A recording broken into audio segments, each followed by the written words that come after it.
আজ 2024-এর যেই সময়টাতে আমরা দাঁড়িয়ে কথা বলছি, আজকের পৃথিবীতে দুর্বলদের পক্ষে কথা বলাটা ফ্যাশনে পরিণত হয়েছে। আপনারা জানেন, দুর্বল মানুষদেরকে নিয়ে কেউ কাজ করলে সমাজে তাকে হিরো মনে করা হয়। আজকের সমাজে দুর্বলদের নিয়ে কাজ করলে তাদেরকে নিয়ে মানুষ অনেক গর্ব করে। এটা গর্বের একটা ব্যাপার যে কেউ দুর্বলদেরকে নিয়ে কাজ করছে।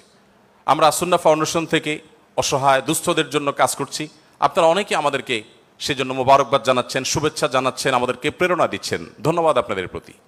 কিন্তু আমি যেটি বলতে চাচ্ছি যে আজ থেকে ঠিক ১৫০০ বছর আগের পৃথিবীতে যদি আমরা ফিরে যাই, তাহলে আমরা লক্ষ্য করলে দেখতে পাবো সেই পৃথিবীতে দুর্বলদের পক্ষে কথা বলাটা ফ্যাশন তো দূরের কথা, সবচেয়ে বড় চ্যালেঞ্জের বিষয় ছিল।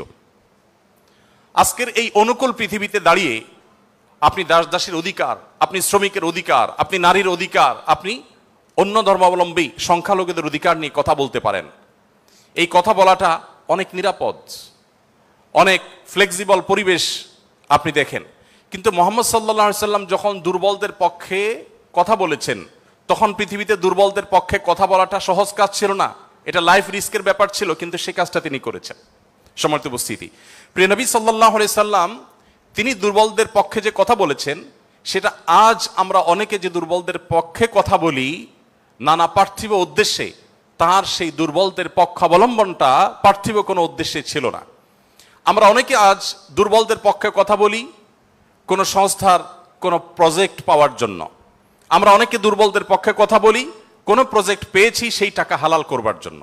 আমরা অনেকে দুর্বলদের পক্ষে কথা বলি সোশ্যাল মিডিয়াতে প্রচুর লাইক কমেন্ট পাওয়া যাবে সেজন্য। আমরা অনেকে দুর্বলদের পক্ষে কথা বলি এর পেছনে আমাদের পার্থিব কোনো স্বার্থ আছে সেই কারণে। মুহাম্মদ সাল্লাল্লাহু আলাইহি সাল্লাম সেই ব্যক্তি ছিলেন যিনি দুর্বলদের পক্ষে কথা বলেছেন প্রচন্ড প্রতিকূল পরিবেশে। তার সেই কথার বিপরীতে তাকে থ্যাঙ্কস বলার মতো পৃথিবীতে কোনো মানুষ ছিল না তখন। মুহাম্মদ সাল্লাল্লাহু আলাইহি সাল্লাম দুর্বলদের পক্ষে কি বলেছেন এটা নিয়ে ঘন্টাকে ঘন্টা কথা বললেও, কি করেছেন তাদের জন্য ঘন্টাকে ঘন্টা আলোচনা করলেও শেষ হবে না। কিন্তু সময় খুবই সংক্ষিপ্ত, আমি এই জন্য মোটা দাগে মূল কথাগুলোতে চলে যেতে চাই। সর্বপ্রথম যেটি বলতে চাই, প্রিয় নবী সাল্লাল্লাহু আলাইহি সাল্লামের আবু দাউদ, তিরমিজি এবং নাসাই বর্ণিত এক হাদিস থেকে আমরা জানতে পারি, তিনি বলেছেন, তোমরা তোমাদের যে সমস্ত দুর্বল মানুষেরা আছে সেই সমস্ত দুর্বল মানুষদের ব্যাপারে আমার কাছে তালাশ করবে, খোঁজ খবর নিবে, তাদের জন্য কোনো কিছুর প্রয়োজন হলে আমাকে বলবে। কেন? কারণ তোমরা জানো যে তোমাদের আল্লাহ তাআলার তরফ থেকে যে রিজিক প্রাপ্ত হও, ফাইন্নামা তুরজাকুন ওয়া তুনসারুনা বিদুআফাইকুম, তোমাদের যারা দুর্বল আছেন সে দুর্বল এবং অসহায় মানুষগুলোর উসিলায় তাদের কারণে আল্লাহ তাআলা তোমাদেরকে যুদ্ধ বিগ্রহে শত্রুর বিপক্ষে জয় দিয়ে থাকেন, সেগুলো তাদের কারণে দেন। আবার একইভাবে তোমাদের যে রিজিক আল্লাহ তাআলা দিয়ে থাকেন, এই রিজিকটা তোমাদের মধ্যে থাকা যে দুর্বল মানুষগুলো আছে তাদের কারণে আল্লাহ তাআলা দিয়ে থাকেন। সম্মানিত উপস্থিতি, এই হাদিসের মাধ্যমে নবী সাল্লাল্লাহু আলাইহি সাল্লাম বোঝাতে চেয়েছেন তার আশেপাশে দুর্বল মানুষেরাই বেশি থাকে। আপনারা জানেন বেলাল, আম্মার, সোহেব, আরো যে সমস্ত সাহাবী ছিলেন, সালমান ফারসি রাদিয়াল্লাহু তাআলা আনহু সহ, এই সমস্ত অসহায় মানুষগুলো একাধারে বহিরাগত, বাহির থেকে আসা। আরবের মানুষরা বাহিরের মানুষদেরকে মানুষ মনে করতে কুণ্ঠাবোধ করে অনেকে, বা বেশিরভাগ। সেই সময়ের বাস্তবতা ছিল অনেকটা সেরকম। নবী করিম সাল্লাল্লাহু আলাইহি সাল্লাম সেই পরিস্থিতিতে বাহির থেকে আসা সালমান ফারসি শুধু তার পরামর্শে গোটা মদিনার চতুর্পাশে পরীক্ষা খনন করা সেই কষ্টসাধ্য কাজ শুরু করে দিয়েছিলেন। তিনি বেলাল রাদিয়াল্লাহু তাআলা আনহুর মতো একজন নিগ্রো, ইথিওপিয়ান এবং বাহির থেকে আসা কৃতদাস ছিলেন, সেই মানুষটিকে নবী সাল্লাল্লাহু আলাইহি সাল্লাম মুয়াজ্জিন বানিয়েছেন। আজ আমাদের সমাজে মুয়াজ্জিন মানে খুব সাদামাঠা একটা পদ, তখন মুয়াজ্জিন ছিলেন নবী করিম সাল্লাল্লাহু আলাইহি সাল্লামের পর সবচেয়ে মসজিদের মধ্যে থাকা সম্মানজনক পদ। নবী করিম সাল্লাল্লাহু আলাইহি সাল্লাম এভাবে দুর্বল সাহাবীদেরকে যে আগলে রাখতেন, দুর্বল সাহাবীদের মধ্যে তিনি থাকতেন এমন ভাবে যে আজ নেতারা যদি অন্যদের সাথে চলে, নেতা কে এটা পরিচয় দেওয়ার প্রয়োজন হয় না। কোনো পাওয়ারফুল ব্যক্তি, কোনো নেতা, তিনি যদি তার অনুসারীদেরকে সাথে নিয়ে অনুসারীদের বেষ্টিত হয়ে হাঁটেন, তো তাকে চেনার জন্য কারো জিজ্ঞেস করতে হবে না।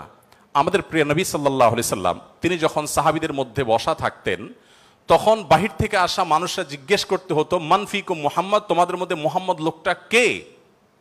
আপনি চিন্তা করুন, তার বসার মোড়টা এমন ছিল যে অন্য 10 জন সাধারণ সাহাবীর মধ্যে তিনি নিজেকে মিশিয়ে ফেলতেন। তার মধ্যে কোনো অহংকার ছিল না, এমন ভাবে দুর্বলদের সাথে নিজেকে মিশিয়ে ফেলতেন যে বাহির থেকে আসা মানুষ তার অ্যাটিটিউড দেখে, তার বডি ল্যাঙ্গুয়েজ দেখে চেনার কোনো উপায় ছিল না যে মোহাম্মদ নেতা লোকটি কে সাল্লাল্লাহু আলাইহি ওয়াসাল্লাম। সম্মানিত উপস্থিতি, ঠিক একইভাবে আমরা জানি নবী করিম সাল্লাল্লাহু আলাইহি সাল্লাম কারা জান্নাতবাসী, জান্নাতি লোকদের মার্কা কি সেটা বলতে গিয়ে বলেছেন যে আল্লাহ আখবিরুকুম বিআহলিল জান্নাহ, তোমাদেরকে কি আমি বলে দিব না যে তোমাদের মধ্যে বিচরণকারী মানুষদের মধ্যে কারা কারা জান্নাতি, জান্নাতি হিসাবে তোমরা কাদেরকে সুধারণা করতে পারো, তাদের আলামত কি, যে আলামত দেখে তুমি অনুমান করবে, আন্দাজ করবে লোকটা জান্নাতি। নবী করিম সাল্লাল্লাহু আলাইহি সাল্লামের পর নিজে জবাব দিয়ে বলেছেন কুল্লু দাঈফিন মুতাদাঈফ, যে সমস্ত মানুষগুলো দুর্বল, বিনয়ী, নিরীহ, এই মানুষগুলো জান্নাতি। অর্থাৎ যদি তাদের ঈমান অন্য সব বিষয়গুলো ঠিকঠাক থাকে, পাশাপাশি তিনি যদি নিরীহ গোছের হন, বিনয়ী হন, বিনম্র হন, তিনি যদি খুব বেশি অহংকারী, অনেক বেশি রূঢ় স্বভাবের না হন, তাহলে এই মানুষগুলো জান্নাতি হওয়ার এটি একটি বড় লক্ষণ। এখানে নবী করিম সাল্লাল্লাহু আলাইহি সাল্লাম দুর্বলতাকে জান্নাতি হওয়ার, নবী সাল্লাল্লাহু আলাইহি সাল্লাম দুর্বলতাকে বা বিনয়কে জান্নাতি হওয়ার লক্ষণ হিসাবে উল্লেখ করেছেন। এখান থেকে বোঝা যায় দুর্বলদের অবস্থান তার কাছে কেমন ছিল। আমরা নবী সাল্লাল্লাহু আলাইহি সাল্লামের যে দুর্বলদের প্রতি তার যে ভালোবাসা, তাদের অধিকার আদায়ের প্রচেষ্টা, তাদেরকে সমাজে তাদের যথাযথ অধিকার ফিরিয়ে দেওয়ার প্রচেষ্টা, সে সম্পর্কে যদি আমরা কয়েকটা উপমা দিতে চাই, আমরা একজন একজন করে বলতে চাই। নারীদের ব্যাপারে বলতে চাই, ইতিমধ্যে ওবায়দুল্লাহ হামজা সাহেব আলোচনা করেছেন নারীদের সম্পর্কে, কিছু কথা হয়তো রিপিট হবে, তারপর আমি সংক্ষেপে শুধুমাত্র টাচ করে যাই। আপনারা জানেন নবী সাল্লাল্লাহু আলাইহি সাল্লাম যে সমাজে এসেছেন, সেই সমাজে নারী হিসেবে জন্মগ্রহণ করাটা এটা একটা অপরাধ ছিল। জীবন্ত কন্যাকে নিজের বাবা নিজে হাতে পুঁতে ফেলতো শুধুমাত্র কন্যা হওয়ার কারণে। আল্লাহ কোরআনে বলেছেন ওয়া ইযা বুশিরা আহাদুহুম বিল উনসা যাল্লা ওয়াজহুহু মুসওয়াদ্দান ওয়া হুয়া কাযীম, কারোর কন্যা সন্তান হয়েছে এই সংবাদটা তাকে দেয়া হলে তার মুখটা কালো হয়ে যেত। এরকম ভয়ঙ্কর এক বাস্তবতার মধ্যে নবী সাল্লাল্লাহু আলাইহি সাল্লাম এসেছেন। আমি আবারও বলছি, আজকের সমাজে নারী অধিকার নিয়ে কথা বলা এটা অনেক সহজ। নারী অধিকার নিয়ে কথা বলা মানুষগুলোর জন্মেরও বহু বছর আগে নবী সাল্লাল্লাহু আলাইহি সাল্লাম শুধু নারী অধিকার নিয়ে কথা বলেন নাই, জীবন্ত কবরস্থ করা হতো যেখানে কন্যা সন্তানকে, সেই জায়গা থেকে তুলে নারীকে সবচেয়ে সম্মানের সর্বোচ্চ আসনে বসিয়ে তারপর তিনি দুনিয়া থেকে গেছেন। নবী সাল্লাল্লাহু আলাইহি সাল্লাম নারীদের জন্য কি করেছেন? কোরআনে আল্লাহ তাআলা বলেছেন ওয়াশিরুহুন্না বিল মারুফ, হে পুরুষেরা তোমরা তোমাদের স্ত্রীদের সাথে যথাযথভাবে সুন্দরতম উপায়ে তাদের সাথে বসবাস করো, তোমাদের জীবনাতিপাত করো, সংসার করো ভালোভাবে, খারাপভাবে তাদের সাথে তোমরা সংসার করবে না, সতর্ক করেছেন। কোরআনে কারিমে একটি সূরা আছে, আপনারা জানেন, সূরার নাম হলো সূরাতুন নিসা, অর্থাৎ নারীগণের সূরা। কোরআনে কিন্তু পুরুষগণের সূরা নামে কোনো সূরা নেই, সূরাতুর রিজাল নামে কোনো সূরা নেই, কিন্তু সূরাতুন নিসা নামে সূরা আছে, এবং সেটা ছোটখাটো 2-4-5 আয়াতের সূরা না, কোরআনের সবচেয়ে বড় সূরাগুলোর একটি। এবং কোরআনে শুধুমাত্র নারীদের বিধিবিধান বর্ণনা করবার জন্য সূরা তাহরিম, সূরা তালাক, অনেকগুলো সূরা আল্লাহ তাআলা নাজিল করেছেন স্পেশাল নারীদের বিধিবিধান বর্ণনা করবার জন্য। পুরুষদের জন্য আলাদা কোনো স্পেশাল বিধিবিধান, তাদের অধিকার, তাদের করণীয়, তাদের বিষয়গুলোকে আলোকপাত করবার জন্য কোনো আলাদা স্পেশাল কোনো সূরা নেই। আপনারা জানেন কোরআনে আল্লাহ রাব্বুল আলামিন নারীদের সম্পর্কে যত আলোচনা করেছেন, শুধু সেগুলোই ঘন্টায় ঘন্টা আলোচনা করলে শেষ করা যাবে না। প্রিয় নবী সাল্লাল্লাহু আলাইহি সাল্লাম তার, আপনারা জানেন, একাধিক স্ত্রী ছিলেন। একাধিক স্ত্রী থাকলে দাম্পত্য জীবনে টুকটাক মনোমালিন্য হয়, তার ক্ষেত্রেও হয়েছে। তিনি কখনো কোনো নারীর গায়ে আঘাত করেননি, কোনো নারীকে কখনো প্রহার করেননি, তার জীবনে একটি বারের জন্য সে ঘটনা ঘটেনি। আপনারা অনেকে হয়তো শুনে থাকবেন, উহুদের যুদ্ধে প্রিয় নবী সাল্লাল্লাহু আলাইহি সাল্লামের তরবারি একজন সাহাবীকে দেয়া হয়েছে। তিনি দূর থেকে লক্ষ্য করলেন একজন নারী খুব বীভৎস একটি দৃশ্যের অবতারণা করেছেন, তার নাম ছিল হিন্দা, আপনারা জানেন। তিনি নবী করিম সাল্লাল্লাহু আলাইহি সাল্লামের প্রিয় চাচার লাশ কেটে কলিজা বের করে চাবাচ্ছেন। এরকম নির্মম এবং পাশবিক অত্যন্ত ভয়ঙ্কর একটি চিত্র ওই সাহাবী দেখতে পেয়ে নবী সাল্লাল্লাহু আলাইহি সাল্লামের তরবারি তার হাতে, তিনি দৌড়ে দূর থেকে আফসা আফসা দেখছেন, কাছাকাছি গেলেন। কাছাকাছি গিয়ে দেখতে পেলেন, দূর থেকে তিনি বুঝতে পারেন না যে ইনি ভদ্রলোক না ভদ্র মহিলা। খুব কাছে এসে দেখলেন যে তিনি একজন নারী। তিনি তখন বলেছেন পরবর্তীতে যে আমি তরবারিটা তুলেছিলাম যে তার শিরকে আমি তার ধড় থেকে, দেহ থেকে আলাদা করে দিব, কিন্তু তৎক্ষণাৎ আমার মনে হলো এই তরবারিটা তো সেই মানুষটার যে মানুষ কোনোদিন কোনো নারীর গায়ে আঘাত করেন নাই। আমি যত কঠিন দৃশ্যই দেখি না কেন, আমি নবী সাল্লাল্লাহু আলাইহি সাল্লামের তরবারি দিয়ে কোনো নারীকে আঘাত করতে পারি না। তিনি সেই অবস্থাতে এরকম ভয়ঙ্কর একটি দৃশ্য দেখার পরও নবী করিম সাল্লাল্লাহু আলাইহি সাল্লামের জীবন চরিত্রের মধ্যে তিনি নারীদেরকে যেভাবে সম্মান দিতেন, মর্যাদা দিতেন, শুধুমাত্র সেই বিষয়টিকে স্মরণ করে তরবারিকে খাপে ঢুকিয়ে তিনি সেখান থেকে ফিরে এলেন। প্রিয় নবী সাল্লাল্লাহু আলাইহি ওয়াসাল্লাম তিনি যুদ্ধের ময়দানে কয়েক শ্রেণী মানুষকে কোনোভাবেই যেন হত্যা না করা হয় তার জন্য আগে থেকে বলে রেখেছেন। এবং যুদ্ধের আগে যোদ্ধাদেরকে, মুজাহিদদেরকে বলে রাখতেন, খবরদার রণাঙ্গনে শত্রুপক্ষের অন্য সব মানুষকে আঘাত করলো, নারীদেরকে আঘাত করবে না। আপনারা এই জন্য সাহাবিদের মধ্যে পুরুষ সাহাবিদের শহীদ হওয়ার অনেক লম্বা ফিরিস্তি বা লিস্ট আপনারা দেখতে পান। মহিলা সাহাবিদের লিস্ট খুব বেশি একটা দেখা যায় না। যদিও পুরুষদের আল্লাহর জন্য জীবন উৎসর্গ করার এই পথের সর্বপ্রথম পথ নির্দেশ করেছেন যিনি, অবাক করা বিষয় হলো তিনি একজন নারী, সুমাইয়া রাদিয়াল্লাহু তাআলা আনহা। প্রিয় ভাইয়েরা আমার, নবী করিম সাল্লাল্লাহু আলাইহি সাল্লাম তার জীবনের একেবারে শেষের দিকের বক্তব্যগুলোর, ভাষণগুলোর একটি ছিল ইস্তাউসু বিন-নিসাই খায়রা, তোমরা নারীদের ব্যাপারে আমার কাছ থেকে ভালো ওসিয়ত গ্রহণ করো। অর্থাৎ আমি তোমাদেরকে ওসিয়ত করছি, আমি জীবনের শেষ মুহূর্তে, অন্তিম মুহূর্তে তোমাদেরকে উপদেশ দিচ্ছি, নারীদের বেলায়, মহিলাদের ব্যাপারে তোমরা ভালো আচরণ করবে, এটি আমার কাছ থেকে শুনে রাখো। নবী করিম সাল্লাল্লাহু আলাইহি ওয়াসাল্লাম তিনি তিনটি জিনিসকে খুব বেশি ভালোবাসতেন। তিনটি জিনিস তার কাছে খুব বেশি প্রিয় ছিল, আপনারা অনেকে হাদিসটি জানেন। তার একটি ছিল সুগন্ধি, তিনি পারফিউম, আতর খুব পছন্দ করতেন। আরেকটি ছিল সালাত, নামাজ, এটি তার চক্ষু শীতলতার কারণ ছিল, তার অনেক ভালো লাগতো নামাজ আদায় করতে। আরেকটি ছিল নারী। এখানে নারী প্রিয়র অর্থ হলো বাবা এবং মায়ের মধ্যে নবী সাল্লাল্লাহু আলাইহি সাল্লাম বাবার চাইতে মাকে বেশি প্রায়োরিটি দিতেন। সন্তানের মধ্যে ছেলে এবং মেয়ের মধ্যে মেয়েকে বেশি ভালোবাসতেন। এত বেশি ভালোবাসতেন যে প্রিয় নবী সাল্লাল্লাহু আলাইহি সাল্লামকে আল্লাহ তাআলা ছেলে সন্তান দিয়েছেন, তাদের সবাইকে শৈশবে মৃত্যু দিয়েছেন, তার একমাত্র চারটি কন্যা সন্তানকে বাঁচিয়ে রেখেছেন। দিন শেষে তিনি কন্যাদের বাবা হয়ে বেঁচে ছিলেন, ছেলেদের বাবা হয়ে বেঁচে ছিলেন না। ঠিক একইভাবে প্রিয় নবী সাল্লাল্লাহু আলাইহি সাল্লামের আরেকটা হাদিস সহিহ মুসলিমে বর্ণিত হয়েছে, আমরা জানি নবী সাল্লাল্লাহু আলাইহি সাল্লাম বলেছেন, কেউ যদি তার দুটি কন্যা সন্তানকে প্রাপ্তবয়স্ক হওয়া পর্যন্ত সুন্দর আচরণ করে, যথাযথভাবে লালন পালন করে, কোনো প্রকার বৈষম্য না করে, অবিচার না করে, তাদের প্রতি সদাচরণ করে, তো কিয়ামতের ময়দানে নবী সাল্লাল্লাহু আলাইহি সাল্লাম বলেছেন সেই লোক শুধু জান্নাতে যাবে না, কিয়ামতের দিন আল্লাহ নবী সাল্লাল্লাহু আলাইহি সাল্লাম বলেছেন আনা ওয়া হুয়া কাহাতাইন, সে এই দুটি আঙ্গুল যেরকম পাশাপাশি অবস্থান করছে জান্নাতে আমার ঠিক কাছাকাছি এইভাবে অবস্থান করবে, দুটি কন্যা সন্তানকে যথাযথভাবে পালন করবার কারণে। আমি জানি না আপনারা নিশ্চয় অনেকে অনেক হাদিস পড়ে থাকবেন, আপনারা এমন কোন হাদিস পেয়েছেন কিনা যে 1 ডজন ছেলে সন্তান লালন পালন করলে এইরকম কোন ফজিলত এর কথা কোথাও বলা হয়েছে? আপনারা দেখেছেন এরকম কোন হাদিস? আমি অন্তত পাই নাই যে 1 ডজন ছেলে লালন পালন করেছে কোনো মা বাবা, তার বিনিময়ে তাদেরকে নবী সাল্লাল্লাহু আলাইহি সাল্লাম বলেছে যে 12টা যেহেতু করেছে, 2টা মেয়ের বিপরীতে 12টা ছেলে করেছে, একটা পুরস্কার হোক না, এরকম কোন পুরস্কারের কথা আমার জানা নেই। এরপরে যখন এক শ্রেণী মানুষ বলে যে ইসলাম নারীদেরকে ঠকিয়েছে, তখন তাদের ব্যাপারে কি বলা যায় সেটা আপনারা ঠিক করবেন।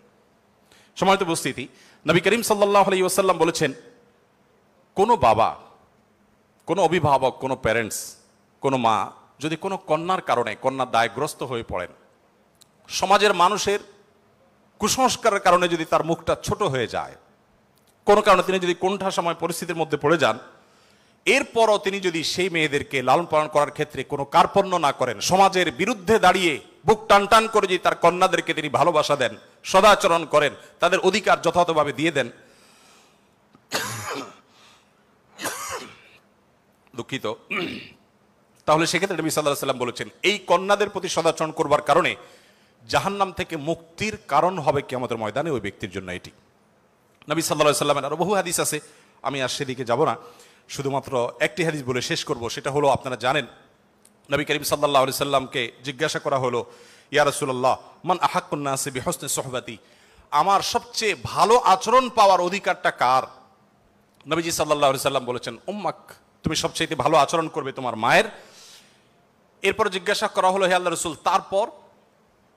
আপনারা জানেন হাদিসটি খুবই প্রসিদ্ধ হাদিস, তিনি বলেছেন তারপর তোমার মায়ের। জিজ্ঞাসা করা হলো তারপর, এরপরে বললেন তারপরও তোমার মায়ের। এরপর সাহাবী যখন জিজ্ঞাসা করলেন ইয়া রাসূলুল্লাহ তারপর, এরপর বললেন তোমার বাবার। আপনারা অনেকে শুনেছেন ডক্টর জাকির নায়েক, তিনি এই হাদিস প্রসঙ্গে বলেছেন আল্লাহ নবী সাল্লাল্লাহু আলাইহি সাল্লাম গোল্ড মেডেলটাও দিলেন মাকে, তারপর সিলভার মেডেলটাও দিলেন মাকে, ব্রোঞ্জটাও দিলেন মাকে, বাবাকে দিলেন একটা সান্ত্বনা পুরস্কার। এরপরে যদি কেউ বলে যে ইসলাম নারীদেরকে ঠকিয়েছে, যে যুক্তিতে বলে সেটা আপনারাও জানেন আমিও জানি, বলা হয় বাবার সম্পদে ছেলে যদি 2 টাকা পায়, মেয়ে 1 টাকা পায়, এখানে মেয়ের প্রতি অবিচার করা হয়েছে। আপনারা জানেন এর মতো হাস্যকর একটা দাবি আরেকটি হতে পারে না। কারণ ছেলে বেচারা, এতক্ষণ শুধু মেয়েদের কথা বলছি, আসেন একটু ছেলেদেরকে আমরা দুর্বল হিসেবে দেখি। ছেলে বেচারা প্রাপ্তবয়স্ক হওয়ার পর বাবা মা তার ভরণ পোষণ দিতে বাধ্য নন। যদি বাবা মা বলেন যে তুমি প্রাপ্তবয়স্ক হয়ে গেছো, তোমার চাল ডাল তুমি জোগাড় করো, বাবা মা সেটা বলতে পারেন, সে রাইট তাদের আছে। বিয়ে এখনো বেচারা করে নাই, মাত্র প্রাপ্তবয়স্ক হয়েছে। এরপর প্রাপ্তবয়স্ক হওয়ার পর যখন বিয়ে শাদী চিন্তা করে, বাপ মা এটা বলতেই পারেন যে বাবা তোমার বিয়ে শাদীর টাকা তুমি জোগাড় করো, আমি তোমার বইয়ের গহনা কিনে দিব, মোহর জোগাড় করব, তোমার খরচ খরচা দিব। এটা বাবা মা করতে বাধ্য নন শরীয়তের দৃষ্টিকোণ থেকে, ছেলেরটা ছেলেকেই জোগাড় করতে হবে। আপনাদের অনেকগুলো প্রশ্ন আমার কাছে আসছে, এর মধ্যে সবচেয়ে কমন যে প্রশ্ন বারবার এসেছে সেটা হলো যুবকদের প্রশ্ন, বাবা মা বিয়ে দিতে চায় না, আমরা কি করব? আমি সে প্রশ্ন উত্তরে যেতে পারবো কিনা জানি না, তবে তরুণদের আহাজারে আমাকে খুব কষ্ট দেয়। কারণ আমি খুব বেশি বয়সে বিয়ে করিনি, আমি এখন নানা হয়েছি, আপনারা অনেকে জানেন। আমার এই বয়সে আমি নানা হয়েছি, এটা অনেকে শুনলে আসমান থেকে নাজিল হওয়ার উপক্রম হয় যে কিভাবে সম্ভব। তো আমি বলি, আমি আমার সংসার জীবন গোছানো শেষ, আমি এবং আমার মিসেস সহ বাকি জীবন আরামের সাথে দেশ বিদেশ যদি ঘুরেও বেড়াই, আল্লাহ বিল্লাহ করে বাকি জীবন কাটিয়ে দিই, আমার কোনো টেনশন নাই, কারণ আমার সংসারের সব সেট আপ করা শেষ। সে সমস্ত মানুষদেরকে দেখে আমার করুণা হয়, মায়া হয়, যারা আর্লি ম্যারেজকে দোষণীয় মনে করে, তারা অনেক বেশি দেরি করে তথাকথিত নিজের পায়ে দাঁড়ানোর কথা বলে 30-35 পার হওয়ার পর বিবাহ শাদী করেন। এই মানুষগুলো তাদের ছেলে মেয়ে হইতে হইতে, প্রথম তো আবার ছেলে মেয়ে নেওয়া যাবে না, একটা লম্বা সময় এনজয় করতে হবে, 40-এর পর হয়ে যায় ছেলে মেয়ে হতে হতে। এরপর এই ছেলে পড়ালেখা করে গ্রাজুয়েশন করতে করতে 55-60 ছুঁই ছুঁই হয়ে যায়, ততক্ষণে সংসারের ঘানি টানতে থাকে। আল্লাহ না করুন ছেলেটা যদি অমানুষ হয়, এই বেচারা বৃদ্ধ বয়সে আর যাওয়ার কোনো উপায় নাই। আবার সন্তান তো একটা বা দুইটা বেশি নেওয়া যাবে না, তাহলে তার দুঃখের কোনো শেষ আছে? আর আমার সব কিছু কমপ্লিট। এখন ছেলে মেয়ে যদি বেশি বেতাল হয়, বেলাইন হয়, সোজা কানটা মলে দিয়ে দরজা দেখা দিতে কোনো অসুবিধা নাই। কারণ আমার সেকেন্ড থার্ড ফোর্থ অপশন আছে, অনেকগুলো সন্তান আছে, আর দ্বিতীয়ত আমার বয়সে এখনো অনেকখানি বাকি আছে। যাই হোক, আমি সেদিকে যাচ্ছি না। আমি যেটা বলছিলাম সেটা হলো ছেলেদের এই বেচারাদের যে অসহায়ত্ব, এটার কথা কেউ বলে না। দেখেন, আমিও নারীদের ওয়াজি করে গেলাম, ছেলেদের অসহায়ত্বের কথা একটু বলি। এই বেচারারা যতদিন বাবার সংসারে থাকবে, তোমার ঘানি তুমি টানো, বাবা মা বাধ্য না। মেয়েকে কিন্তু এটা বাবা বা মা বলতে পারেন না। এরপর যখন বিয়ে হবে, বিয়ের সময় ওই যে ছেলেরা চিরকুট নিয়ে আসে, হুজুর একটু বলে দেন আমার আব্বা এখানে আছে। আমি পল্টনে একটা হোটেলের উদ্বোধনী দিনে আমার এক বন্ধু মানুষ সেখানে গেছিলাম, এক ছেলে তার বাবাকে ধরে আমার কাছে নিয়ে আসছে, এসে বলছে হুজুর আপনার অনেক ওয়াজ শুনছি, আজকে আমার বাপরে হাতের কাছে পাইছি, আমাকে বিয়ে দেন, আমি বহু বলছি, আজকে আপনি হাতে নাতে বলেন। আমি নিজের লজ্জা লাল হয়ে গেলাম যে ছেলে কি বেহায়ার মতো কথা। যাই হোক, তো এই বেচারারা বিয়ে করতে যাবে, বাপ বলে যে কি করো তুমি, বিয়ে করবে মানে টাকা কামাই করো। মেয়েদের বিয়ের সময় কি বাবা মা এটা বলে তুমি কয় টাকা কামাই করছো তোমার বিয়ে দিব? বলার সুযোগই নাই, রাইটই নাই। এরপরে বিয়েটা যখন হয়ে যায়, এই বেচারা এতদিন নিজের পেট পালা লাগতো, এখন বউয়ের পেট পালো, ছেলে মেয়ের পেট পালো, অর্থাৎ তাদের রিজিকের ব্যবস্থা করো, তাদের উপার্জনের দায়িত্ব তার। নিজের বাবা মা যদি বৃদ্ধ হয়ে যান, অসহায় হয়ে যান, তাদের দায়িত্ব তার। বাপের বাড়ি যাওয়ার সময় বাজারটা তার করতে হয়, শ্বশুর বাড়ি যাওয়ার সময় মিষ্টির প্যাকেটটার টাকাও তাকে দিতে হয়। শতভাগ খরচ ছেলের, শতভাগ খরচ কার? ছেলের। আর বাপের সম্পদে পাবে হলো 2 টাকা, 2 আনা, আর মেয়ে পাবে 1 টাকা। তার অন্যের খরচ তো দূরের কথা, নিজের খরচই তার উপরে বর্তায় না। ইসলাম কি তাকে কম দিয়েছে না বেশি দিয়েছে? একজনকে 2 টাকা দিয়ে বাজারে পাঠিয়ে বিরাট বড় ফর্দ দেখাই দিয়েছেন, এতগুলো সব তোমাকে আনতে হবে। আরেকজনকে 1 টাকা দিয়ে বললেন যে তুমি শুধুমাত্র এই টাকা দিয়া যা খুশি তা করতে পারো। তাহলে এই 1 টাকা যাকে দেওয়া হয়েছে তার অধিকার কি কম দেওয়া হয়েছে না বেশি দেওয়া হয়েছে? আল্লাহর সাথে পাল্লা দিলে গোল্লা যাওয়া ছাড়া কোনো উপায় থাকে না। যারা নিজের বিবেক দিয়ে আল্লাহ সুবহানাহু ওয়া তাআলার বিচারকে, বিশ্লেষণকে বিচার করতে চায়, তারা আল্লাহর উপরে ওই যে খোদার উপরে খোদাগিরি বলে যে সে মূর্খতা ছাড়া আর কিছুই করছে না। আমি শ্রদ্ধা রেখে তাদের প্রতি এটা বলতে বাধ্য হলাম। যাই হোক, আমি যেটা বলছিলাম যে নবী সাল্লাল্লাহু আলাইহি ওয়াসাল্লাম মেয়েদের সম্পর্কে এত কথা বলেছেন। দেখুন যে মা হিসাবে মেয়েদের মর্যাদা এত বেশি। ইমাম মালিক রহমতুল্লাহ আলাইহি একটি চমৎকার কথা বলেছেন। তিনি বলেছেন যে আল আম্বিয়াউ আবুল বানাত, আপনারা অবাক হবেন, যত নবী রাসূল পৃথিবীতে এসেছেন বেশিরভাগ নবী রাসূলদেরকে আল্লাহ তাআলা ছেলে সন্তান না দিয়ে মেয়ে সন্তান দিয়েছেন। যাই হোক, মেয়েদের ব্যাপারে কথা বেশি হয়ে যাচ্ছে, এক পেশে হয়ে যাচ্ছে, আমরা একটু অন্য কোনো অপশনে চলে যাই।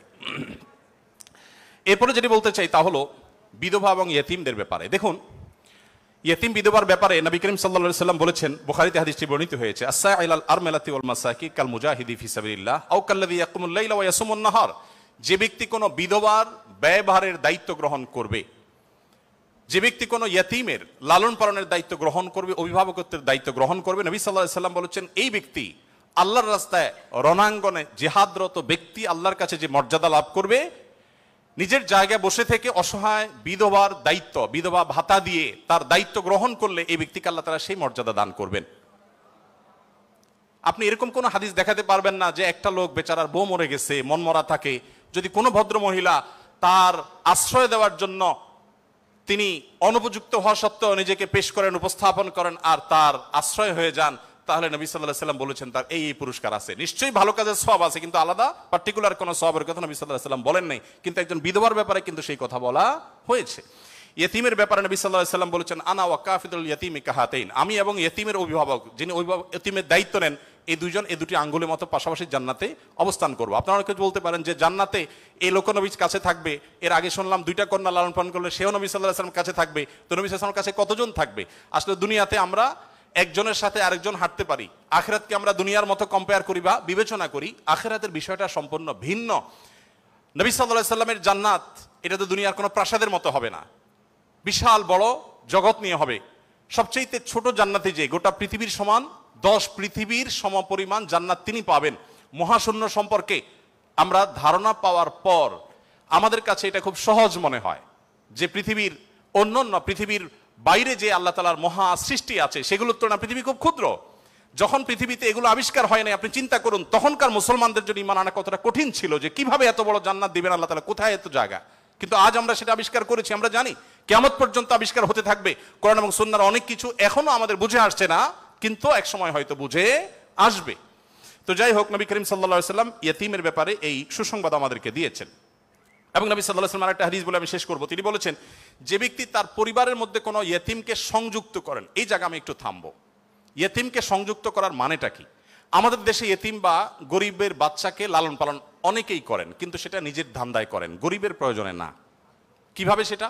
কারণ সন্তান হচ্ছে না, তখন তিনি একটু বাবা ডাক শুনতে চান, মা ডাক শুনতে চান, তো এই জায়গা থেকে তিনি একটা বাচ্চাকে নিয়ে আসেন, অসহায় মানুষের, কারণ কোনো বাচ্চার বাবা মারা গেছেন, বাবা মারা গেছেন, মা মারা গেছেন, তাকে নিয়ে আসেন, সেই বাচ্চাটাকে এনে লালন পালন করেন এবং মনে করেন আমি অনেক সওয়াবের কাজ করছি। আপনি অবশ্যই সওয়াবের কাজ করছেন না যদি আপনার উদ্দেশ্য হয় আপনার যে মা ডাক শোনা, বাবা ডাক শোনা সেটা, আর যদি আপনার উদ্দেশ্য হয় যে না আমি তাকে লালন পালন করতে চাই, সে তার মায়ের কাছেই থাকুক, আমি তার ভরণ পোষণ দিব, তার পড়াশোনার খরচ চালাবো, তার অভিভাবকত্ব করব, তাকে আশ্রয় দিব, তাহলে আপনি এই হাদিসের সুসংবাদ পাবেন ইনশাআল্লাহ তাআলা। আপনি যদি নিজে পার্থিব কোনো স্বার্থে তাকে লালন পালন করেন তাহলে এই হাদিসের মর্যাদা আপনি লাভ করবেন না। নবী করিম সাল্লাল্লাহু আলাইহি ওয়াসাল্লাম মুসনাদ আহমদে বর্ণিত একটা হাদিসে আসছে, তিনি বলেছেন যে এক ব্যক্তি তার কাছে বলেছে, হে আল্লাহর রাসূল, আমার অন্তরটা অনেক শক্ত, আমি খুব শক্ত হৃদয়ের মানুষ, আমার মনটা নরম হয় না, আপনি আমাকে কোনো একটা পরামর্শ দিন। নবী সাল্লাল্লাহু আলাইহি ওয়াসাল্লাম বলেছেন, তুমি ইয়েতিমের মাথায় হাত বুলাবে, তোমার মন নরম হবে এবং সেই সাথে অসহায়দের তুমি খাদ্য দান করবে, আহার দিবে। এই দুটি কাজ যদি তুমি করো তাহলে তোমার অন্তরের কাঠিন্য দূর হয়ে যাবে। আমাদের অনেকের মধ্যে এই অভিযোগ আছে, আমরা এই আমলগুলো করতে পারি। নবী সাল্লাল্লাহু আলাইহি ওয়াসাল্লাম দুর্বলদের মধ্যে যারা দাসী ছিলেন তাদের জন্য কি করেছেন আপনারা অনেকে জানেন। ইসলামের অনেকগুলো গুরুত্বপূর্ণ বিধিবিধান আছে, এর মধ্যে থেকে একটা হলো দাসী মুক্ত করার বিধান। যদি কোনো পুরুষ, কোনো স্বামী যদি তার স্ত্রীকে মায়ের সাথে তুলনা করেন, মায়ের সাথে তুলনা করার একটা পর্যায়ে আছে যেটাকে ইসলামী ফিকহের পরিভাষায় জিহার বলা হয়।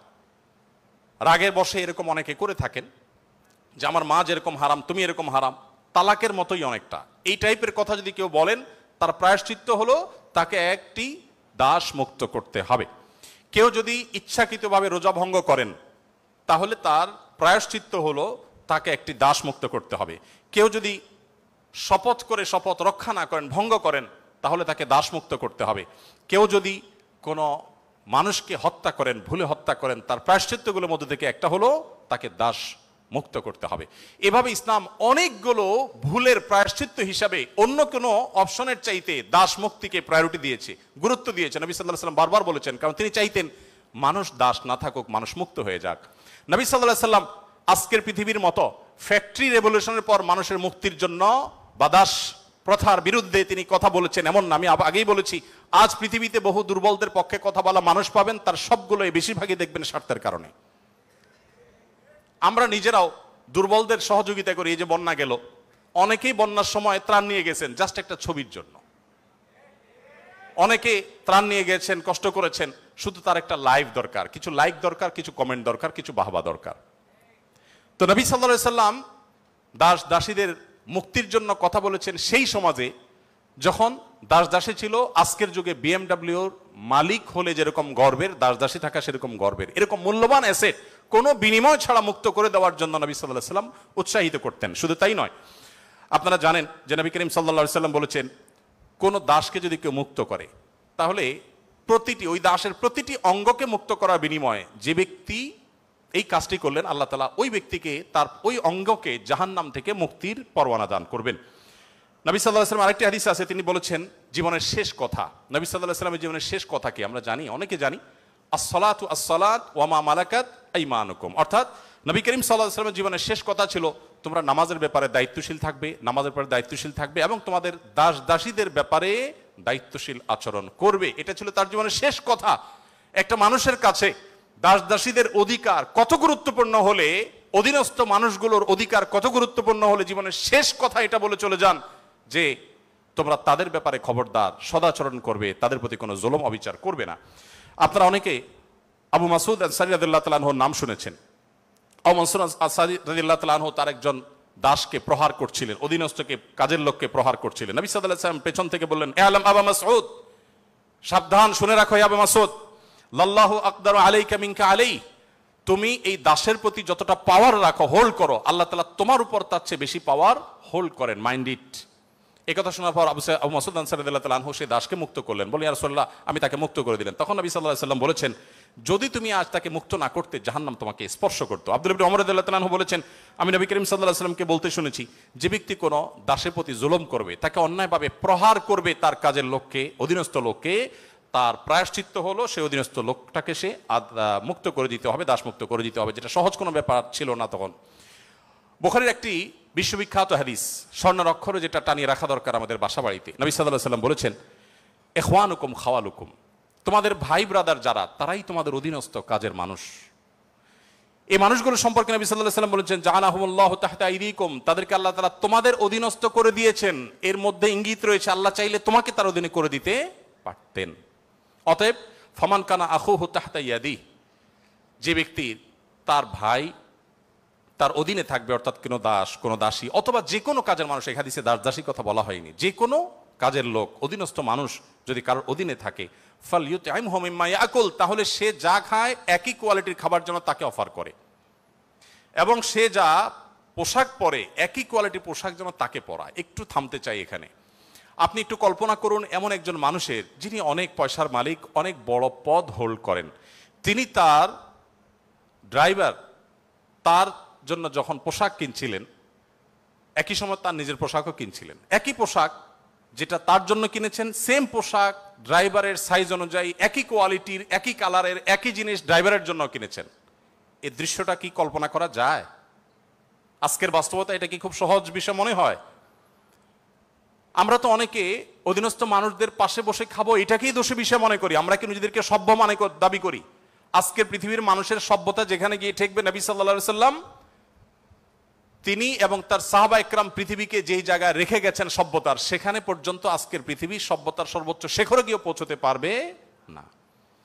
নবী করিম সাল্লাল্লাহু আলাইহি ওয়াসাল্লাম তিনি, তাকে একবার জিজ্ঞাসা করা হলো যে, হে আল্লাহ রাসূল, আমাদের যে কাজের লোক আছে, খাদেম আছে, এই লোকগুলোর যত ভুল করে কয়বার মাফ করা যায় আপনি একটু বলেন? মানে এটা সীমা আছে তো, কতবার মাফ করা যায়? নবী করিম সাল্লাল্লাহু আলাইহি ওয়াসাল্লাম চুপ থাকলেন। লোকটা আবার একই কথা বললেন, নবী সাল্লাল্লাহু আলাইহি ওয়াসাল্লাম চুপ থাকলেন। তিনি আবার যখন বললেন, নবী করিম সাল্লাল্লাহু আলাইহি ওয়াসাল্লাম বলেছেন, দিনে 70 বার মাফ করবা। কতবার? এর মানে হলো তুমি নিজেকে নিয়ন্ত্রণহীন করবে না। এ বিষয়ে অবশ্য ওয়াজ করা অনেক সহজ, আমল করা অনেক কঠিন। আল্লাহ তাআলা আমাদেরকে আমলের তৌফিক দান করুন। এভাবে নবী করিম সাল্লাল্লাহু আলাইহি ওয়াসাল্লাম দুর্বলদের পক্ষে, দুর্বলদের অধিকার আদায়ের জন্য অনেক কথা বলেছেন। সেই সময় যখন দুর্বলদের পক্ষে কথা বলা আজকের মতো ফ্যাশনের বিষয় ছিল না। আজ যারা অধিকারের কথা বলে তাদের জন্মেরও হাজারো বছর আগে প্রিয় নবী সাল্লাল্লাহু আলাইহি ওয়াসাল্লাম এই মানুষগুলোর অধিকার আদায় করে উন্নতির চরম শিখরে রেখে গেছেন। পৃথিবী আবার তাদেরকে অবনমন করেছে। আজ সেজন্য আমাদেরকে কথা বলতে হচ্ছে। সম্মানিত উপস্থিতি, নবী করিম সাল্লাল্লাহু আলাইহি ওয়াসাল্লাম তিনি অন্য ধর্মাবলম্বীদের অধিকার নিয়ে যত কথা বলেছেন, অনেক লম্বা কথা বলতে হবে, আমার হাতে একেবারে সময় নেই। আমি শুধু এটুকু বলবো, আল্লাহ তাআলা কোরআনে কারিমে বলেছেন, লা ইয়ানহাকুমুল্লাহু আনিল্লাযীনা লাম ইউকাতিলুকুম ফিদ-দীন ওয়া লাম ইখরিজুকুম মিন দিয়ারিকুম আন তাবাররুহুম ওয়া তুকসিতু ইলাইহিম ইন্নাল্লাহা ইউহিব্বুল মুকসিতিন। যে সমস্ত অন্য ধর্মাবলম্বীরা তোমাদেরকে তোমাদের দেশ থেকে বের করে দেয়নি, তোমাদের উপর কোনো যুদ্ধ চাপিয়ে দেয়নি, অর্থাৎ শান্তিপূর্ণ সহাবস্থান করছে, তাদের প্রতি সদাচরণ করতে তোমাদের আল্লাহ তোমাদেরকে নিষিদ্ধ করেনি না, বরং আল্লাহ তাআলা সদাচরণকারী, ন্যায়নিষ্ঠ আচরণকারীকে ভালোবাসেন। তার মানে সংখ্যালঘুদের প্রতি, অন্য ধর্মাবলম্বীদের প্রতি কোনো মুসলিম যদি সদাচরণ করে, এই লোক আল্লাহর ভালোবাসা পাবে। বাংলাদেশে মানুষ ধর্মপ্রাণ, এদেশে ওলামা একরাম দায়িত্বশীল। এই জন্য আমি প্রায় বলি, আমাদের আশেপাশে অন্য যে কোনো দেশের সংখ্যালঘুদের চাইতে আমাদের দেশের সংখ্যালঘুরা আলহামদুলিল্লাহ অনেক ভালো আছে। সেজন্য আমরা অনেক হ্যাপি এবং সুখী। আমরা চাই তারা আরো ভালো থাকুক। আমাদের আশেপাশে বিভিন্ন দেশে বহু ধর্মীয় দাঙ্গা হয়েছে, শত শত মানুষ মারা গেছে। বাংলাদেশের আজও পর্যন্ত কখনোই ধর্মীয় দাঙ্গায় শত শত মানুষ তো দূরের কথা, ডজন ডজন মানুষ মারা গেছে এমন কোনো ঘটনা কখনো শোনা। সংখ্যালঘুদের নির্যাতনের যে সমস্ত বিচ্ছিন্ন ঘটনা ঘটে, এটা আমরাও জানি, আমাদের সংখ্যালঘু ভাই বোনেরাও জানেন। এটা দিন শেষে রাজনৈতিক ফায়দা হাসিলের নীল নকশা ছাড়া আর কিছুই নয়। বাংলাদেশের সবচেয়ে বড় ধর্মীয় শিক্ষা প্রতিষ্ঠান হাটহাজারী মাদ্রাসার ঠিক কোল ঘেঁষে একটা মন্দির, আমি সেই মাদ্রাসার ছাত্র। এত প্রাচীন এই মন্দির এবং মাদ্রাসাও প্রাচীন, শতবর্ষী মাদ্রাসা এবং প্রাচীন মন্দির। কেউ বলতে পারবে না যে মাদ্রাসার হাজার হাজার ছাত্রের কেউ কোনোদিন একটা ঢিল সেই মন্দিরে নিক্ষেপ করেছেন অথবা মন্দির থেকে পাল্টা এরকম কিছু হয়েছে, কেউ বলতে পারবে না। বাংলাদেশের মানুষের সাম্প্রদায়িক সম্প্রীতির যে উদ্যম দৃষ্টান্ত, পৃথিবীর অনেক উন্নত দেশেও সে দৃষ্টান্ত নাই। এটা আমরা কোত্থেকে পেয়েছি? ইসলাম থেকে পেয়েছি। আমাদের সংখ্যালঘু ভাই বোনদের প্রতি সদাচরণ করতে আমাদের ইসলাম বলে, ভালো মুসলিম হওয়ার প্রয়োজনে আমাদের এটা করতে হচ্ছে। অথবা আমরা যত বেশি ভালো মুসলিম হতে পারবো, আমাদের সংখ্যালঘু ভাই বোনরাও তত নিরাপদে থাকবেন। নবী সাল্লাল্লাহু আলাইহি ওয়াসাল্লাম বলেছেন, যেই ব্যক্তি কোনো অমুসলিম, যিনি মুসলিম ভূখণ্ডে বসবাস করার পারমিশন নিয়ে আসছেন, ধরুন বাইরে থেকে ভিসা নিয়ে এসছেন, অনুমোদিত তার বসবাসটা, এরকম কোন অন্য ধর্মাবলম্বীকে যদি কোনো মুসলমান হত্যা করে, এই মুসলমান এই হত্যার কারণে জান্নাত তো দূরের কথা, জান্নাতের ঘ্রাণও সে পাবে না। মানুষটা কিন্তু অন্য ধর্মাবলম্বী। নবী সাল্লাল্লাহু আলাইহি ওয়াসাল্লাম একটা ইহুদির লাশ নিয়ে যাওয়া হচ্ছিল, তিনি সম্মান প্রদর্শন করলেন। সাহাবীরা বললেন, ইয়া রাসূলুল্লাহ, ইহুদির লাশ আপনি সম্মান প্রদর্শন করছেন? নবী সাল্লাল্লাহু আলাইহি ওয়াসাল্লাম বলেছেন, আলাইসাত নাফসা, সে কি মানুষ না? লোকটা ইহুদি হতে পারে কিন্তু তিনি মানুষ না। আব্দুল্লাহ ইবনে ওমর রাদিয়াল্লাহু তাআলার বাসায় ছাগল জবে হয়েছে, তিনি বাহির থেকে এসে জিজ্ঞাসা করলেন, আহাদাইতুম লিজারনাল ইয়াহুদি, আমাদের ইহুদি প্রতিবেশী বাসায় গোশত পাঠিয়েছো? বাসার লোকজন বলল, না তো। তখন তিনি বললেন, আল্লাহ রাসূল সাল্লাল্লাহু আলাইহি ওয়াসাল্লাম প্রতিবেশীর অধিকার নিয়ে এত কথা বলেছেন যে নিজের সম্পদে তাদের হিস্সা আল্লাহ তাআলা নির্ধারণ করে দেওয়ার উপক্রম হয়েছিল, আর তোমরা কেন প্রতিবেশী বাসায় খাবার পাঠাওনি? আমাদেরকে আরো ডেভেলপ করতে হবে। আমাদের আশেপাশে কোনো হিন্দু বসবাস করেন, আপনার পাশে ফ্ল্যাটে, পাশের বাড়িতে, আপনি কয়দিন তার বাসায় খাবার পাঠিয়েছেন, গিফট পাঠিয়েছেন? অথচ ইসলাম কিন্তু সেই নির্দেশ আমাদেরকে করে। যাই হোক, নবী করিম সাল্লাল্লাহু আলাইহি ওয়াসাল্লাম চতুষ্পদ জন্তু, পশু পাখির প্রতি তার যে দয়া ছিল, তারা দুর্বল, তারা অসহায়, তাদের পক্ষে নবী সাল্লাল্লাহু আলাইহি ওয়াসাল্লামের যে অবস্থান ছিল, একবার আপনারা জানেন বিখ্যাত হাদিস, নবী সাল্লাল্লাহু আলাইহি ওয়াসাল্লাম বলেছেন যে অনেক আগের একটি ঘটনা, এক লোক তিনি যাচ্ছিলেন কোথাও পানি পান করার জন্য, কোন একটা কুয়াতে তিনি নেমেছেন, উঠে দেখতে পেলেন একটি কুকুর পিপাসায় সেরকম উসফুস করছে। তখন তিনি তার পোশাক খুলে পানিতে চুবিয়ে, সে পানির চিবিয়ে ওই কুকুরকে খাওয়ালেন।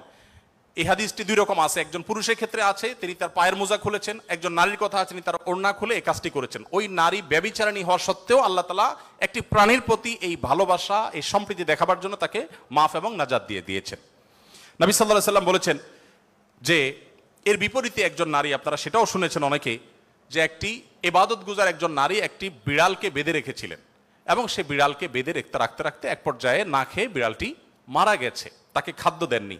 শুধুমাত্র এই কারণে তিনি ইবাদত গুজার হওয়া সত্ত্বেও আল্লাহ তাআলা ওই নারীকে জাহান্নামী হিসেবে ঘোষণা করেছেন, শুধুমাত্র একটা প্রাণীর জীবনের প্রতি এই হেয়ালিপনা করার জন্য। এখন প্রাণী তো দূরের কথা, মানুষের জীবন আমরা শেষ করে ফেলছি নির্দয়ভাবে। নবী করিম সাল্লাল্লাহু আলাইহি সাল্লামের আরো হাদিস আমরা জানি, একটা পাখির দুটি বাচ্চাকে কেউ একজন ধরে নিয়ে গেলেন। নবী আলাইহিস সালাম যখন দেখলেন এই কাজটি কেউ করেছে, তখন বললেন যে কে কাজটি করেছো? তখন নবী করিম সাল্লাল্লাহু আলাইহি সাল্লাম তাকে ডেকে বললেন, যাও, এই যে পাখি, মা পাখিটা সে ছটপট করছে আমি দেখতে পাচ্ছি, এই বাচ্চাগুলোকে সেখানে রেখে আসো, এটা তোমার জন্য জায়েজ নাই, মা পাখির বাচ্চাগুলোকে তুমি ছিনিয়ে আনবে জাস্ট তোমার বিনোদনের জন্য। তখন নবী করিম সাল্লাল্লাহু আলাইহি সাল্লাম ওই নির্দেশ সাহাবীকে করেছেন এবং ভৎসনা করেছেন এই কাজটি করবার জন্য।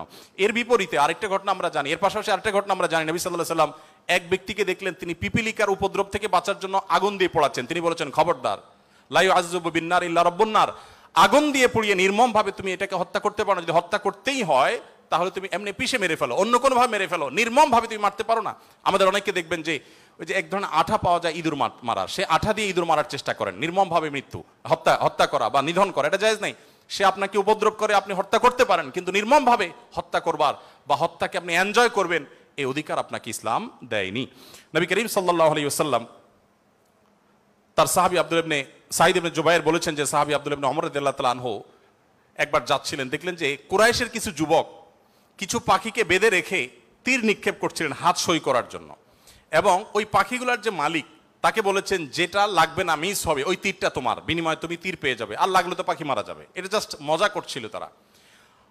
দেখেন আল্লাহ নবী সাল্লাল্লাহু আলাইহি ওয়াসাল্লামের সাহাবী আব্দুল্লাহ ইবনে ওমর যখন এসেছেন, জাস্ট তাকে দেখেছে, দেখার সাথে সাথে দৌড়ে পালিয়ে গেছে তারা, ওই যুবকরা, কারণ জানেন যে নবী সাল্লাল্লাহু আলাইহি ওয়াসাল্লামের সাহাবী কোনো প্রাণীর প্রতি নির্মমতাকে সহ্য করবেন না, চলে গেছে তারা।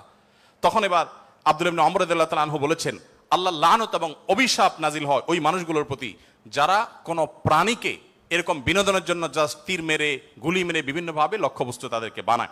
নবী করিম সাল্লাল্লাহু আলাইহি ওয়াসাল্লামের জীবনের বহু ঘটনা আছে, আমরা বলে শেষ করতে পারবো না, আমি একেবারে শেষের দিকে চলে আসছি। একবার নবী করিম সাল্লাল্লাহু আলাইহি ওয়াসাল্লাম একটি ওট দেখতে পেলেন, খুব ক্ষীণকায়, জীর্ণশীর্ণ, দুর্বল, এবং তার চোখে পানি। নবী সাল্লাল্লাহু আলাইহি ওয়াসাল্লাম তার শরীরের উপরে খুব আলতো করে হাত বুলিয়ে দিলেন। তখন সেই ওটের আচরণ দেখে বর্ণনাকারী সাহাবী বলছেন, মনে হচ্ছিল সে অনেকটা প্রশান্ত অনুভব করেছে। তখন তিনি ওটের মালিককে ডেকে বললেন যে এই ওটকে তুমি কেন ভালো করে খাবার দাবার দাও না, তার ব্যাপারে তুমি আল্লাহকে কেন ভয় করো? নবী সাল্লাল্লাহু আলাইহি ওয়াসাল্লাম তাকে সতর্ক করলেন। ঠিক একইভাবে নবী সাল্লাল্লাহু আলাইহি ওয়াসাল্লাম ঐতিহাসিক একটি হাদিস সহিহ মুসলিম বর্ণিত, তিনি বলেছেন, ইন্নাল্লাহা কাতাবাল ইহসানা আলা কুল্লি শাই ফাইদা কাতালতুম ফাহসিনুল কিতলাহ ওয়া ইযা যাবাহতুম ফাহসিনুজ যিবহা। যদি কেউ কোনো প্রাণীকে জবে করতে হয়, জবে করে খেতে হয়, আল্লাহ তার জন্য হালাল করেছেন, সেও যেন নির্মম ভাবে জবে না করে। এই জন্য ছুরি যেন ভালো করে ধার দিয়ে নেয়, যাতে করে পশুর প্রতি নির্মমতা করতে করতে ধীরে ধীরে তাকে যেন হত্যা করতে না হয়। এমনকি কোনো মানুষকে যদি মৃত্যুদণ্ড দিতে হয়, তাকেও যেন নির্মম ভাবে হত্যা না করা হয়। প্রয়োজনে তাকে যদি মৃত্যুদণ্ড দিতে হয়, এমনকি রণাঙ্গনে যদি শত্রুপক্ষ হয়, নির্মম ভাবে তার অঙ্গ প্রত্যঙ্গ কেটে টুকরা টুকরা করবেন, এই নির্মমতা করার অনুমতি ইসলাম আপনাকে দেয়নি। আপনাকে মানুষ হতে বলেছে ইসলাম। নবী সাল্লাল্লাহু আলাইহি ওয়াসাল্লাম এক ব্যক্তিকে দেখলেন যে তিনি তার কোন একটা পশু জবাই করার জন্য শুয়েছেন, শুয়ে তারপরে সেই পশু ছুরি ধার দিচ্ছেন। একদিক থেকে শুয়েছেন, হয়তো পাও দিয়ে ফাড়া দিয়ে ধরে রেখেছেন, আর অপর দিক থেকে হাত দিয়ে তিনি ছুরি ধার দিচ্ছিলেন। নবী সাল্লাল্লাহু আলাইহি ওয়াসাল্লাম বলেছেন যে আতুরিদু আন তুমিতাহা মাউতা, তুমি কি চাও এই প্রাণীটাকে কয়েকবার হত্যা করতে? কেন তুমি আগে ছুরি ধার দিয়ে আনো নাই? নবী করিম সাল্লাল্লাহু আলাইহি ওয়াসাল্লাম একটি গাধার পাশ দিয়ে যাচ্ছিলেন, দেখতে পেলেন যে গাধাটার উপরে কেউ ছ্যাঁক দিয়েছে, কোনো লোহাটো হাতে দাগ দিয়ে ছ্যাঁক দিয়েছে, ক্ষতবিক্ষত হয়েছে। নবী সাল্লাল্লাহু আলাইহি ওয়াসাল্লাম বলেছেন, লাআনাল্লাহুল্লাযী ওয়াসামা, যে ব্যক্তি গাধাটাকে ছ্যাঁক দিয়েছে, আল্লাহর লানত, আল্লাহর রহমত থেকে সে বঞ্চিত হয়ে অভিশাপ তার উপরে নাজিল হবে। নবী করিম সাল্লাল্লাহু আলাইহি ওয়াসাল্লাম এক ব্যক্তিকে দেখলেন যে তিনি বলছেন, হে আল্লাহর রাসূল, আমি যখন ছাগল জবে করি তখন আমি যাতে অপ্রয়োজনে কষ্ট দিতে না হয়, নির্মমতা করতে না হয়, সেদিকটা খেয়াল করে। নবী সাল্লাল্লাহু আলাইহি ওয়াসাল্লাম বলেছেন, রাহিমাকুল্লাহ, তুমি যদি ছাগলের প্রতি দয়া পরবশ হও, আল্লাহ তাআলা তোমার প্রতি দয়া পরবশ হবেন। ভাইরা আমার, এমনকি তৃণলতা গাছপালা এগুলো প্রয়োজন ছাড়া যদি কেউ কাটে, নবী সাল্লাল্লাহু আলাইহি ওয়াসাল্লাম বলেছেন ওই ব্যক্তির মাথায় আল্লাহ তাআলা জাহান্নামের আগুন নিক্ষেপ করেন। প্রয়োজন ছাড়া যদি বৃক্ষ নিধন করে কেউ, আমি যদি সারাদিন সারারাত বলি, হয়তো নবী সাল্লাল্লাহু আলাইহি ওয়াসাল্লাম দুর্বলদের অধিকার আদায়ের জন্য কি করেছেন, শুধু কথা বলেননি, কি করেছেন সেগুলো বলে হয়তো শেষ করা যাবে না। আমাদের সময় অনেক আগেই শেষ হয়ে গেছে। আমি শুধুমাত্র শেষের দিকে আসছি এবং বলতে চাই, আজকে যে জায়গায় আমি দাঁড়িয়ে কথা বলছি, এই বিশ্ববিদ্যালয় সহ বহু বিশ্ববিদ্যালয়, বিশেষ করে পাবলিক বিশ্ববিদ্যালয়গুলো, যেগুলো মেধাবীদের, দেশের সবচেয়ে বড় বড় ভালো মেধাবীদের সবচেয়ে বড় বিচরণ ক্ষেত্র, এই জায়গা থেকে আমাদের আনন্দের অনেক ইতিহাস যেমন রচিত হয়েছে, দুই একটি দুঃখের এবং বেদনার ঘটনাও এখানে ঘটত। তার মধ্যে থেকে একটি হলো র্যাগিংয়ের ঘটনা।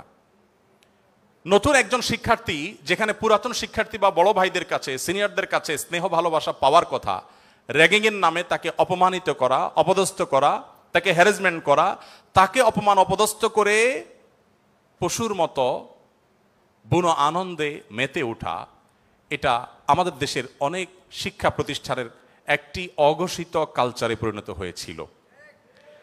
আমরা আশা করব এই পশুত্ব, এই নির্মমতা, এটা আমাদের দেশে আর কোনো শিক্ষা প্রতিষ্ঠানে কোনোদিন ফিরে আসবে না।